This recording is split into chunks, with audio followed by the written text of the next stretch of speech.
મહાદેવ હર જય માતાજી. Welcome to my YouTube channel. તમારા બધાનું સ્વાગત છે આજના વ્લોગમાં. અને બસ રેલવે સ્ટેશન પર છું અને ટ્રેનની વેઇટ કરું છું. જવાનું છે ગામડે. કાલે છે કાળી ચૌદસ અને સુરાપુરા દાદાનો હવન પણ છે. દિવાળી, બેસતું વરસ, બધા તહેવારો. અને તહેવારોની સાચી મજા ગામડે જ આવે છે, એટલે દિવાળીની વધારે આવે. એટલે બસ ટ્રેન આવે એટલે આપણે મસ્ત બેસી જઈશું. 1:30 વાગ્યે આવવાની છે. વિન્ડો સીટ પકડીને બેસી જઈશું. આ વ્લોગ જોજો, બહુ મજા આવશે. અને બસ જો ફટાકડા ફૂટે છે બેકગ્રાઉન્ડમાં, દિવાળી આવી જ ગઈ છે ઓલમોસ્ટ. એટલે બસ જો ટ્રેન હમણાં આવશે, બસ તમે જોતા રહેજો, મજા આવશે, જોડાયેલા રહેજો. ક્યારેક ક્યારેક આપણે ધાર્યું હોય એવું ન પણ થાય. મસ્ત બારી પાસે બેસવાના વિચારથી માણસ ટ્રેનમાં ચડે અને ઊભવાની પણ જગ્યા ન મળે.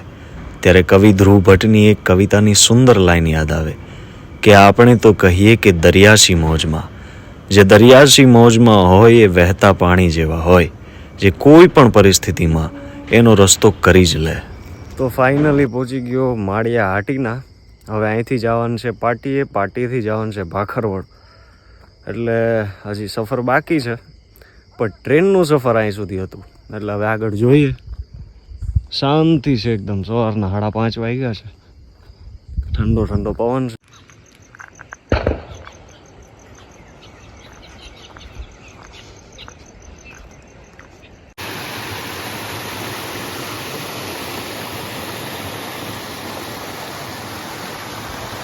તો બસ કેરાળાના પાટી આપણે પહોંચી ગયા અને ત્યાંથી હવે ભાખરવડ જાઉં છું.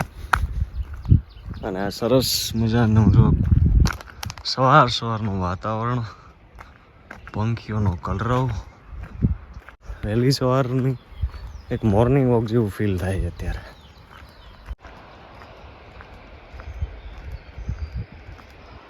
આફ્ટર લોંગ ટાઈમ આવી સરસ સવાર અનુભવી રહ્યા છીએ અમે.